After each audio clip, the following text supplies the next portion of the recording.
அவரும் கிளம்பிட்டாரு. எல்லாமே முடிஞ்சிருச்சு. இனிமே நான் இங்க இருந்து என்ன பண்ண போறேன்? அதான் கிளம்பலான்னு முடிவு பண்ணிட்டேன்.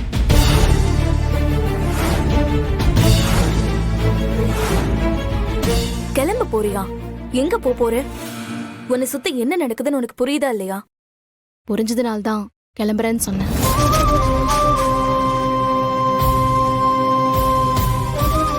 போதும். ஒரே விஷயத்த எத்தனை தடவை மாத்தி மாத்தி பேசுறது?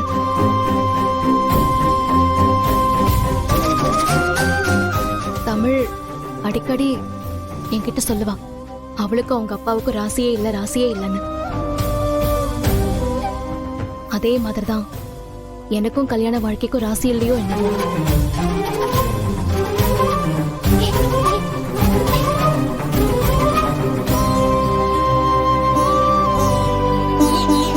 இன்னும் எத்தனை நாளைக்கு ஆதியை திட்டிட்டே இருக்கிறது சொல்லுங்க?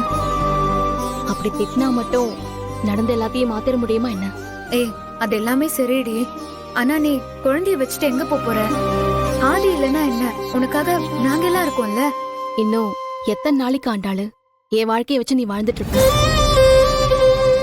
இதுக்கப்புறமாவது நீ உன் வாழ்க்கையை வாழ்ற வழிய பாரு. உன் வயித்துல ஒரு குழந்தை இருக்கு, அதை மறந்துடாத. பாரதி, அதெல்லாம் புரியுது. அதுக்குன்ட்டு நீ எப்படியாவது போன்னு அனுப்பி வைக்க சொல்றியாங்கள? போறேன்னா நான் என்ன எங்கேயாவது போய் சாகவா போறேன்? வாழதானே போறேன்.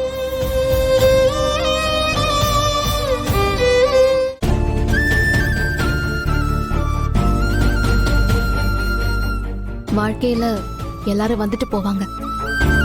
ஆதி மட்டும் கொஞ்ச நாள் என் மனசுல தங்கிட்டு போனாரு. ஆனா அதுக்காக என் குழந்தைங்களோட எதிர்காலத்தை குழி தோண்டி புதைக்க சொல்றியா? ஒரு பொண்டாட்டியா நான் தோத்திருக்கலாம், ஆனா ஒரு அம்மாவா நான் ஜெயிக்க வேணாமா? நாங்க பாரதி, உங்களை யாருமே இங்க எதுவுமே சொல்ல. சரி, உங்க குழந்தைங்களுக்கு அம்மாவாவே இருங்க. ஆனா தயவு செஞ்சு எங்க கூட இருங்க. அது நல்லா இருக்காது அழகர். ஒரு வயசுக்கு மேல அம்மா அப்பாவே நம்மள தனியா ஒதுக்குற காலம் இது.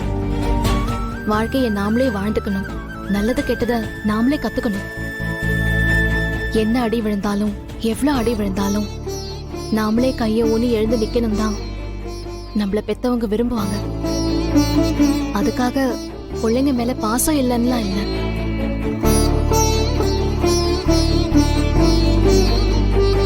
சரி, நான் போறேன்.